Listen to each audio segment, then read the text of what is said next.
আউযু বিল্লাহি মিনাশ শাইতানির রাজিম বিসমিল্লাহির রহমানির রহিম। পোশাক পায়খানা যারা আমার ভিডিও দেখছেন অবশ্যই আমার চ্যানেলটিকে যারা সাবস্ক্রাইব করেনি সাবস্ক্রাইব করবেন, লাইক শেয়ার কমেন্ট করতে পারেন, ফলো দিয়ে পাশে থাকবেন। এখন যে বিষয়টা বলবো তা হচ্ছে কি, পোশাক পায়খানা থেকে বের হওয়ার পরে ওযু করা না করা এ বিষয়ে কিছু হাদিস পাওয়া যায়। খরজা মিনাল খলাই ফাকাররাবা ইলাইত তুআমা ফাকাল আলা নাআতিকা বিল হুজু ক্বালা ইন্নামা উমিরতু বিল হুজু ইযা কুমতুম ইলাস সালাহ। আব্দুল্লাহ ইবনে আব্বাস রাদিয়াল্লাহু তাআলা আনহু বলেন, আল্লাহ রাসূল ইস্তেনজা থেকে বের হলেন এবং তার সামনে খাবার পরিবেশন করা হলো। তাকে জিজ্ঞাসা করা হলো, ইয়া রাসূলুল্লাহ, আপনাকে কি ওযু করার পানি দেব? তিনি বললেন, আমাকে তো শুধু নামাজ পড়ার জন্য ওযু করার নির্দেশ দেওয়া হয়েছে।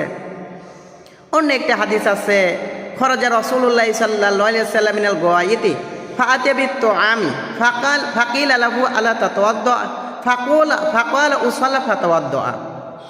আব্দুল্লাহ ইবনে আব্বাস রাদিয়াল্লাহু তাআলা আনহু বলেন, আল্লাহ রাসূল সাল্লাল্লাহু আলাইহি ওয়াসাল্লাম ইস্তেনজা থেকে বের হলেন এবং তার সামনে খাবার পরিবেশন করা হলো। তাকে জিজ্ঞাসা করলো, ইয়া রাসূলুল্লাহ, আপনাকে কি ওযু করার পানি দেব? তিনি বললেন, আমি কি না সালাত আদায় করব? কিন্তু অন্যান্য হাদিসে একটা হাদিস এভাবে পাওয়া যায়, ইযা আরাদা আইয়ানামা ওয়া জুনবান গাসলাহু ফারজাহু আতাওয়াদ্দালি সালাহ। আয়েশা রাদিয়াল্লাহু তাআলা আনহা বলেন, আল্লাহ রাসূল সাল্লাল্লাহু আলাইহি ওয়াসাল্লাম যখন স্ত্রীর সাথে মিলিত হতেন, মিলিত হওয়ার পরে যখন কোনো কিছু খাবা অথবা ঘুমানোর ইচ্ছা করতেন, তখন তার পুরুষ অঙ্গ ধৌত করতেন এবং নামাজের ওযুর মতো ওযু করতেন। কিন্তু অন্য একটা হাদিস আছে, ইনকানাত লাফি আহলি হাজুল কদাহা থুম্মা ইয়ানামু কাইয়াত লা ইয়ামাসসু মাআন।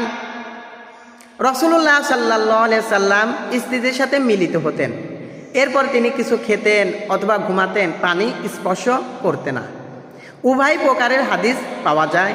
এজন্য কেউ যদি ওযু করে এটা মুস্তাহাব, যদি না করে বড় ধরনের কোনো সমস্যা হবে না, তবে করলে ভালো, না করলে কখনো কোনো সমস্যা হবে না। আল্লাহ আমাদের কবুল করুক, আমিন।